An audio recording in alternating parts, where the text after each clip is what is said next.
오늘 예배를 통해 함께 은혜 받으실 하나님의 말씀은 데살로니가전서 1장 2절에서 4절까지의 말씀입니다. 신약성경 329페이지 데살로니가전서 1장 2절에서 4절의 말씀을 우리 한 목소리로 같이 읽도록 하겠습니다. 우리가 너희 모두로 말미암아 항상 하나님께 감사하며 기도할 때에 너희를 기억함은 너희의 믿음의 역사와 사랑의 수고와 우리 주 예수 그리스도에 대한 소망의 인내를 우리 하나님 아버지 앞에서 끊임없이 기억함이니 하나님의 사랑하심을 받은 형제들아 너희를 택하심을 아노라. 아멘. 우리 사도 바울의 인사로 같이 한번 인사했으면 좋겠습니다. 은혜와 평강이 함께 하시기를 축복합니다. 은혜와 평강이 함께 하시기를 축복합니다. 할렐루야. 우리가 계속해서 이 데살로니가전서 1장 2절에서 4절의 말씀을 함께 살펴보고 있는데, 오늘은 그 마지막 시간으로 하나님의 택하심을 우리가 믿을 수 있는가, 그것에 대한 말씀을 함께 나누도록 하겠습니다. 2절에서 사도 바울이 우리가 너희 모두로 말미암아 항상 하나님께 감사하며 기도할 때에 너희를 기억한다라고 말씀합니다. 사도 바울이 데살로니가 교회의 성도들로 인해서 항상 하나님께 감사하는 궁극적인 이유에 대해서 4절은 하나님의 사랑하심을 받은 형제들아 너희를 택하심을 아노라라고 말씀하고 있어요.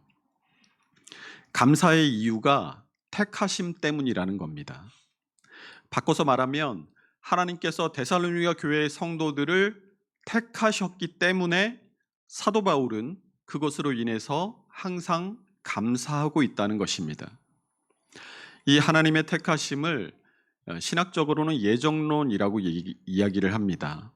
하나님께서 구원받을 자를 택하셨다라는 거예요. 이 예정론을 크게 두 가지가 있는데, 알미니안이 주장하는 예지 예정과 칼빈이 주장하는 이중 예정이 있습니다. 알미니안 신학의 특징은 사람 중심의 신학이라는 것이고, 칼빈주의 신학의 특징은 하나님 중심 신학이라고 말할 수 있어요. 그러니까 이 신학과 신앙을 바라보는 관점이 감리교나 성결교 같은 이 알미니안 신학을 바탕으로 한 교단에서는 사람이 중요하다라고 말하는 것이고, 그래서 이 구원이 하나님과 사람의 합력 사역이다라고 말하는 거예요. 또 하나님께서 주시는 이 구원의 은혜를 내가 받기 싫으면 거절할 수 있다, 이렇게 가르칩니다. 하지만 우리 장로교 신학인 칼빈주의에서는 이 신학과 신앙을 우리의 관점이 아니라 하나님의 관점에서 바라본다는 특징이 있어요. 그래서 다른 무엇보다 하나님의 주권을 중요하게 여기는 하나님 주권 사상이 강합니다.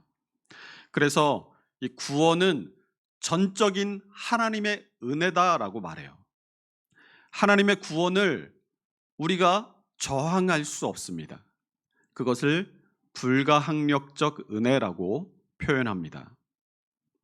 예정론에 있어서도 알미니아는 예지 예정이라고 했죠. 이 예지라는 말이 의미하는 것처럼 예지 예정이라는 것은 우리 중에 어떤 사람이 주님을 잘 믿을 사람인지를 하나님께서 미리 아시고 잘 믿을 그 사람을 선택하신다라는 것이 예지 예정입니다. 그러나 칼빈주의 신학은 이 예정에 대해 이중 예정을 이야기해요. 이중 예정이란 구원받을 사람, 그리고 구원받지 못할 사람을 하나님께서 주권적으로 택하신다라는 뜻입니다. 구원 얻을 사람을 택하시고 구원 얻지 못할 사람을 내버려 두신다, 유기하신다라고 이 두 가지를 예정하셨다고 해서 이중 예정이라고 말하는 거예요. 예전에 제가 전도사 때 청년부 성경 공부를 가르치는데 마침 이 하나님의 택하심, 이 예정에 대해서 가르치는 시간이었습니다. 그 자리에 이 시골에서 올라온 자매가 하나 있었는데 이 자매가 이 모태신앙으로 성결교회에서 이 신앙생활을 하다가 이 보건교사로 임용이 되면서 서울로 올라와서 이제 자기 숙소 근처에 있는 장로교회인 우리 교회에 출석을 하게 된 거예요. 신앙에 대한 열심도 있고 참 착한 자매였습니다. 그런데 이 성경 공부 시간에 장로교 신학인 이 이중 예정에 대해서 가르치니까 막 화를 내는 거예요. 왜 그러냐라고 했더니 공평하지 않은 거 아니냐 이런 거예요. 하나님께서 어떻게 구원받을 사람을 선택하고 구원받지 않을 사람을 유기하느냐. 좀 전에 이 알미니아 신학이 이 사람을 중심으로 하고 칼빈의 신학은 이 하나님을 중심으로 한다고 했잖아요. 평생을 사람을 중심으로 신앙생활을 하다가 하나님 중심의 가르침을 받으니까 그걸 못 받아들이는 거예요. 그래서 제가 물어봤습니다. 자매가 공평하지 않다고 지금 화를 내는데 우리의 신앙의 기준이 누구냐? 그랬더니 하나님이래요. 그러면 공평의 그 기준을 사람에게 두는 것이 맞나요? 아니면 하나님에게 두는 것이 맞나요? 하고 물었습니다. 그러니까 그건 하나님에게 두는 것이 맞기는 한데 그래도 하나님께 택함을 받지 못한 사람은 어떡하냐? 너무 불쌍하지 않냐? 하면서 막 눈물을 글썽글썽 하는 거예요. 그래서 제가 이렇게 대답했습니다. 칼빈주의 예정론은 구원받을 자격이 없는 내가 하나님의 은혜로 구원받았다라는 것을 감사하라는 것이지, 하나님이 공평하고 공평하지 않고 불의하고 불의하지 않고 그것을 사람이 판단하라는 것이 아니다. 이렇게 대답을 해준 적이 있습니다. 우리의 신앙에 있어서 구원은 전적으로 100%의 하나님의 은혜다라고 말하는 이유는 우리의 모든 신학과 신앙이 하나님을 중심으로 하고 있기 때문인 거예요. 칼빈주의 예정론 역시 이 하나님 중심주의에서 출발합니다. 그런데 이 자매처럼 하나님의 사랑하심을 받은 형제들아 너희를 택하심을 아노라 라고 이 하나님의 선택에 대해서 이야기하면 많은 사람들이 가장 먼저 떠올리는 것이 불평등이라는 거예요. 하나님의 선택을 전적인 하나님의 은혜의 차원에서 먼저 이해하지 않고 불평등과 불공평이라는 이 자기 주관적인 측면에서 접근을 하려고 한다는 거죠. 그러나 이 우리의 선택의 문제는 그렇게 접근해서는 안 돼요. 선택의 문제는 하나님의 사랑, 그리고 그 하나님의 우리를 향한 사랑의 관점에서 접근해야 하는 것입니다. 하나님께서 아브라함과의 언약을 기억하시고 또 이스라엘을 지극히 사랑하셔서 천하 열국 중에서 그들을 택하시죠.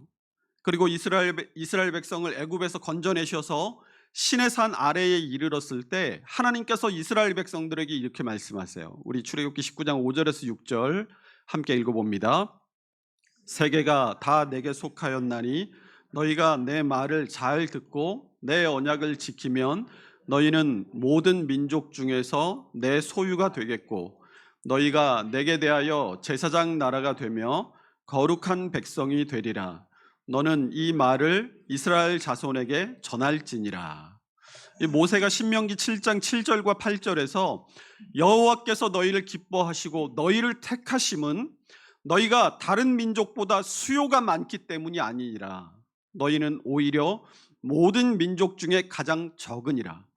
여호와께서 다만 너희를 사랑하심으로 말미암아 또는 너희 조상들에게 하신 맹세를 지키려 하심으로 말미암아 자기의 권능의 손으로 너희를 인도하여 내시되 너희를 그 종되었던 집에서 애굽 왕 바로의 손에서 속량하셨나니라고 말씀하고 있습니다. 하나님께서 이스라엘 백성을 왜 선택하셨다고 말씀하세요? 그들이 똑똑해서 다른 민족들보다 더 강하고 튼튼해서 수요가 많아서 아니면 더 잘생겨서 이스라엘 백성 편에서의 그 어떠한 공로도 없이 하나님의 선택은 오로지 도무지 헤아릴 길 없는 하나님의 마음, 또 하나님 편에서의 전적인 호의에 의해서 이루어진 것입니다. 또한 아브라함에게 약속하신 언약을 신실하게 이루고자 하시는 이 하나님의 전적인 신실하심에 의한 것이라는 거예요. 여러분 중에 누구 하나라도 내가 왜 구원을 받았는지에 대해서 설명할 수 있는 사람이 있습니까? 나는 다른 사람보다 좀 뭔가 나아서, 다른 사람보다 내가 뭔가 좀 특별한 게 있어서 하나님이 나를 불러주셨지, 나를 구원하셨지. 그거 아니라는 거예요. 우리 중 누구도 내가 구원받을 자격이 있기 때문에 하나님께서 나를 보시고 나를 선택하셨다라고 말할 수 있는 사람은 단 한 사람도 없습니다.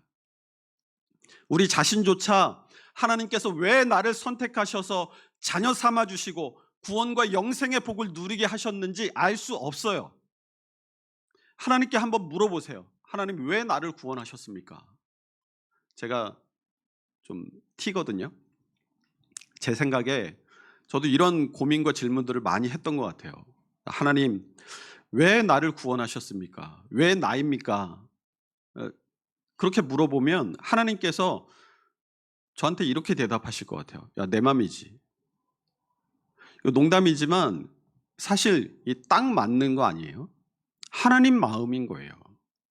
어떤 기준으로 구원받을 사람을 인류 가운데 선택해서 여기 데려다 앉혀 놓았는지는 그 기준을 우리는 전혀 알 수도 없고 예측해 볼 수도 없습니다.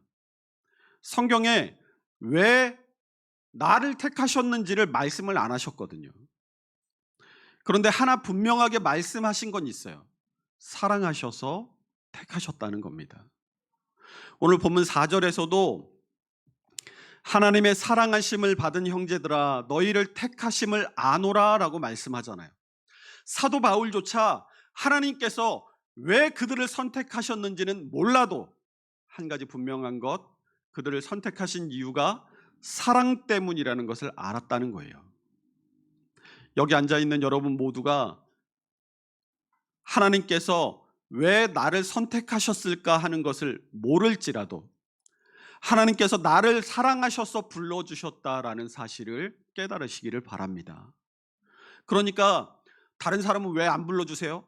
하나님 불공평하세요? 이럴 게 아니라 하나님의 부르심 그리고 하나님의 그 선택하심은 왜 나인지는 몰라도 분명한 그 한 가지, 나를 향한 하나님의 사랑 때문이라는 것을 깊이 감사할 수 있는 우리 모두가 될 수 있으시기를 축원합니다. 그런데 그럼에도 불구하고 우리가 예정론에 대해서 이야기하면 또 다른 궁금증이 반드시 생겨요. 그게 뭐겠어요? 나는 하나님의 택하심을 받은 사람일까? 아니면 택하심을 받지 못한 사람일까? 이거 궁금해 하거든요. 제가 다르게 질문을 해볼게요. 지금 예배드리고 있다가 갑자기 큰 지진이 나서 건물이 무너져서 우리가 다 깔려 죽었어요. 그러면 나는 지금 죽어도 천국에서 눈 뜰 수 있다는 확신이 있다 하는 분 손 들어보세요. 아니, 손 들지 마세요. 이 질문에 대해서 여러분은 각자 어떤 대답을 가지고 계십니까? 하나님의 택하심은 나조차도 알지 못해요. 나조차도 확신을 가지기 어렵습니다. 왜요? 하나님께서 나를 하나님의 자녀로 택하실 때 이 농장에 가면 말 엉덩이에다가 불도장을 콱 찍어가지고 이 소유주를 나타내잖아요. 그런 것처럼 하나님께서 나를 택하실 때 내 엉덩이에다 딱 택자라고 도장을 콱 찍어주셨으면 당신은 택자입니까? 라고 누가 물어보면 이렇게 엉덩이 까서 보여주면 되잖아요. 그런데 그런 게 아니잖아요. 택자든 불택자든 겉으로 보기에는 아무 차이가 없거든요. 오히려 내가 어느 교회 장로네, 어느 교회 권사네 하면서 사기치는 사람들이 얼마나 많습니까? 직장에서 뻔히 교회 다니고 교회에서 중직자인 거 아는데도 회식 때마다 술 처먹고 여직원들 찝쩍거리고 쉬는 시간에 담배 쳐피고 욕이란 욕은 세상 사람들보다 더 입에 달고 살고 그런 다른 사람들 얘기할 것 없이 내가 내 자신의 삶만 돌아봐도 죄를 짓고 말씀대로 살지 못할 때마다 내가 정말 구원받은 사람이 맞나 하는 그런 회의와 의심이 들잖아요. 왜 날마다 우리가 이 신앙 때문에 괴로워합니까? 내가 하는 짓들이 내가 봐도 구원받은 사람 같지 않거든요. 그럴 때 사람들은 보통 두 가지 길 중에 한 가지를 택합니다. 하나는 말씀대로 살기를 포기하는 거예요. 그저 적당히 주일날 교회에 와서 예배 한 번 드리는 것으로 내가 한 주간 동안 살면서 저지른 죄와 악행들에 대해서 나 자신에게 면죄부를 줘요. 괜찮다, 괜찮다 하는 거예요. 그런데 그거 잘 생각해 보면 이 타조가 위험에 처했을 때 하는 행동하고 똑같아요. 타조가 위험에 처하면 이 타조는 다리가 엄청 튼튼하잖아요. 그래서 엄청 빨리 도망갈 수 있거든요. 그런데 타조는 위험에 처하면 도망갈 생각을 하지 않고 어떻게 하냐면 머리를 구석에다 쳐박아요. 보이지만 않으면 지금 나한테 닥친 위험이 사라졌다라고 생각을 하는 거예요. 그리고 괜찮다, 괜찮다 합니다. 하나님의 자녀인데 우리가 하나님의 자녀답게 살지 못하고 그저 지옥에 가기는 무서워서 겨우 신앙생활하는 흉내만 내면서 그래도 이 정도면 지옥은 안 가겠지. 괜찮다, 괜찮다 하고 있다라는 거예요. 여러분, 신앙이 누구 중심이라고 했습니까? 나 중심이 아니라 하나님 중심이라고 했잖아요. 내가 괜찮다, 괜찮다 한다고 해서 내가 천국과 지옥을 선택할 수 있는 게 아니에요. 구원과 영생을 우리에게 주시는 분은 하나님이신 줄로 믿습니다. 그러면 구원과 영생을 얻는 길은 당연히 하나님의 기준에 충족되어야 구원과 영생을 얻는 겁니다. 그런데 내 생각으로 이 정도면 됐지. 가능하겠습니까? 가능하지 않아요. 시편 21편 1절에서 4절에 어찌하여 이방들이 분노하며 민족들이 헛된 일을 꾸미는가? 보여주세요. 없어요? 제가 읽어드릴게요. 시편 2편 1절 4절입니다. 어찌하여 이방 나라들이 분노하며 민족들이 헛된 일을 꾸미는가?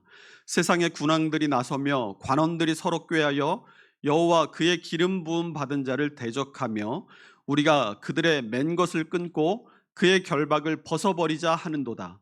하늘에 계신 이가 웃으시며 주께서 그들을 비웃으시리로다. 하나님께서 우리 인생들이 하는 그 모습들을 보시면서 너무 가당치 않아서 비웃으신다는 거예요. 마치 우리가 아이들을 키울 때 애들이 자기 잔꾀로 부모를 속이려고 거짓말할 때가 있잖아요. 그런데 부모가 볼 때는 그게 너무 눈에 보이는 거죠. 그럴 때 어이가 없고 가당치 않아서 웃음밖에 안 나오는 것처럼 우리가 하나님을 속일 수 있다고 생각하고 하는 우리의 모든 생각과 행동들을 하나님은 비웃으신다는 거예요. 내가 구원받은 사람이 맞나 하고 하는 회의와 의심이 들 때 우리가 선택할 수 있는 나머지 한 가지 길은 하나님의 마음에 합한 사람이 되기 위해 노력하는 겁니다. 신앙이 하나님 중심이라고 말씀드린 것처럼 이 정도면 됐지 하는 내 생각을 좀 버리고 하나님의 말씀이 가르쳐주고 지시하는 대로 좀 사세요. 당연히 잘 안 됩니다. 목사인 저도 어려워요. 제가 기타를 처음 배울 때가 중학교 2학년이었거든요.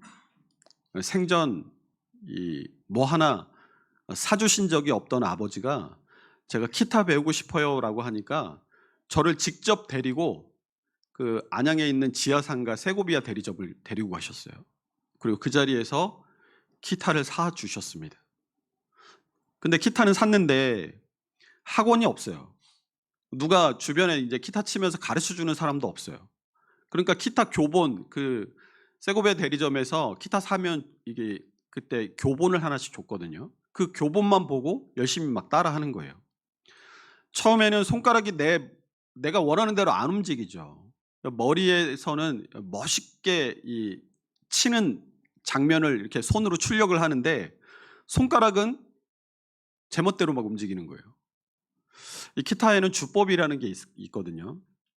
뭐 슬로우 고고, 슬로우 락, 뭐 칼립소 이런 이 악보의 이 한 마디 안에 이 주법을 한번 하면 이게 연주가 되는 거예요. 그 주법을 마디마다 계속 이 한 번씩 해 나가면 그게 기타 연주가 되는데 처음에는 죽어라고 안 됩니다.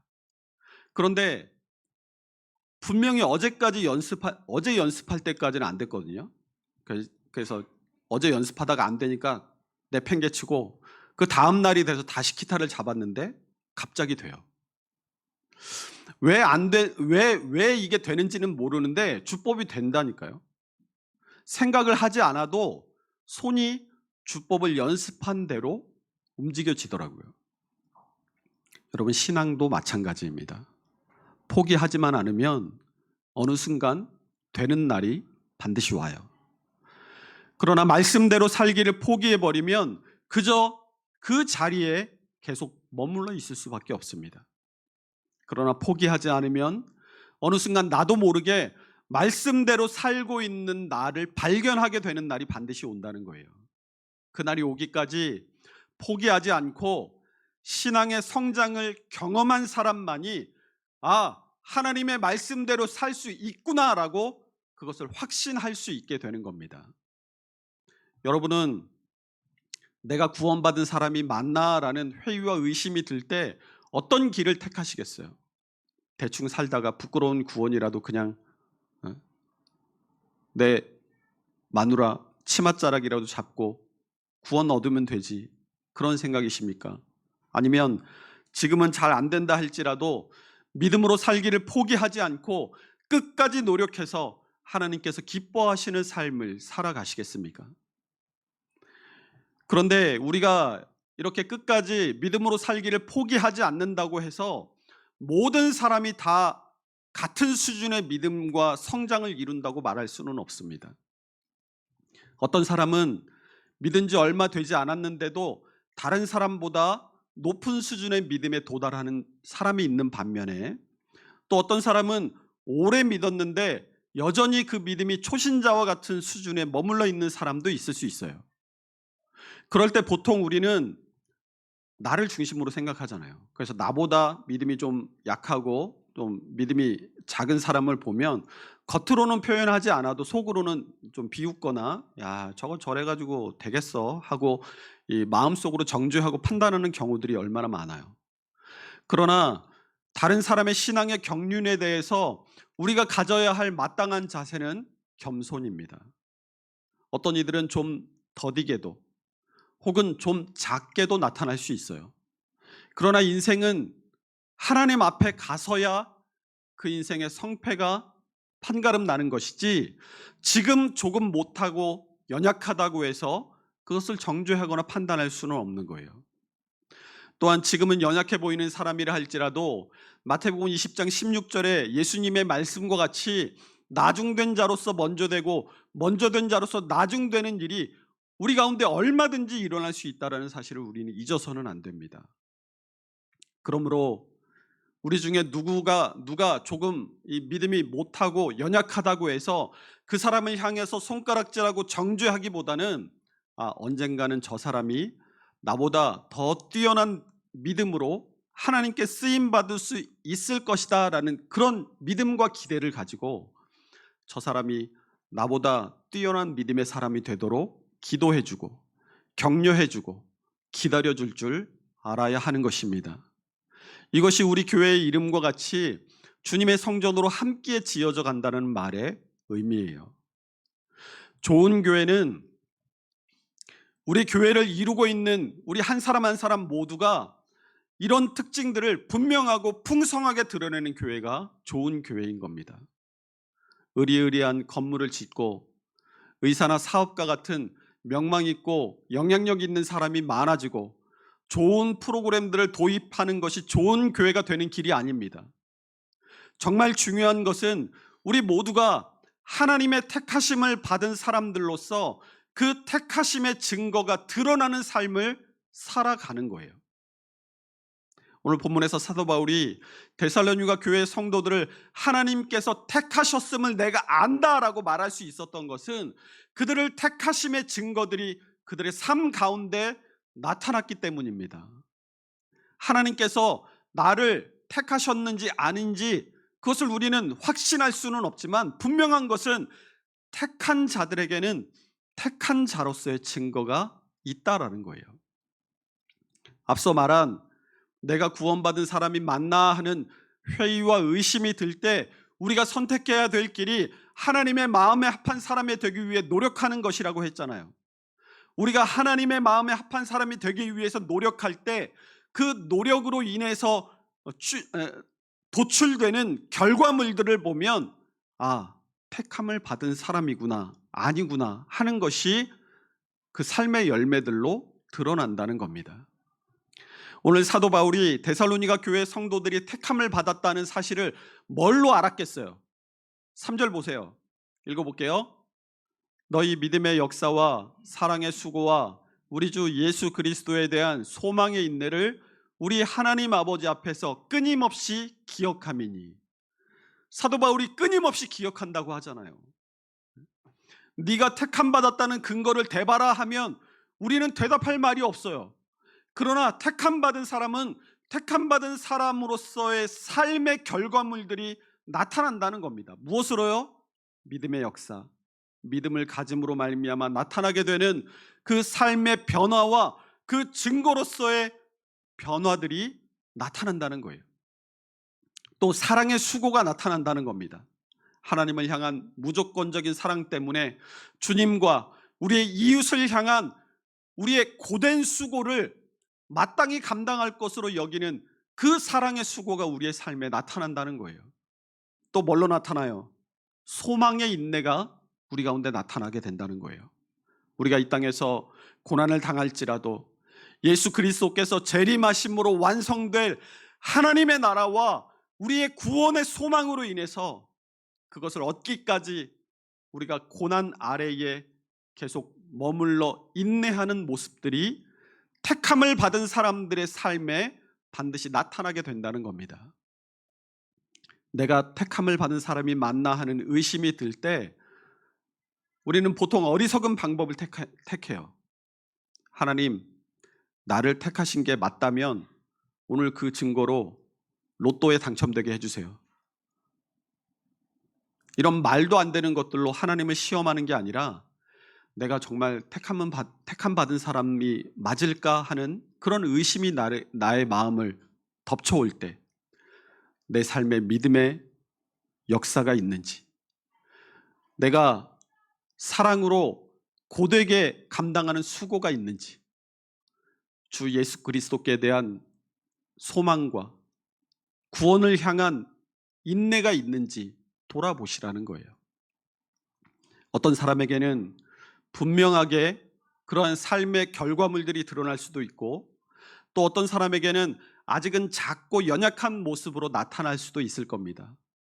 그러나 확신하기는 내 삶의 믿음의 역사와 사랑의 수고와 소망의 인내에 대한 마음과 열심과 포기하지 않는 마음들이 우리 가운데 있다면 우리는 하나님께서 당신의 자녀로 택하시고 은혜와 구원을 선물로 주신 사람들임을 확신할 수 있는 것입니다.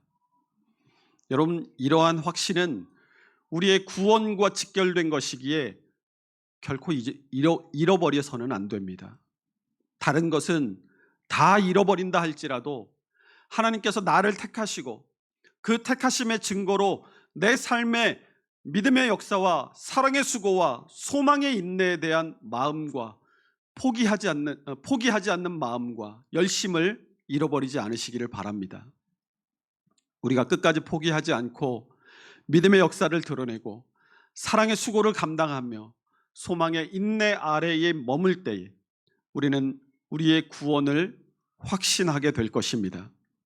그러므로 날마다 주님의 뜻을 따라 살기를 여러분 포기하지 마시고 최선을 다해서 묵묵히 구원받은 자로서의 삶의 증거를 드러내며 살아가기를 힘쓰는 복된 믿음의 사람들이 다 될 수 있으시기를 주님의 이름으로 축원합니다.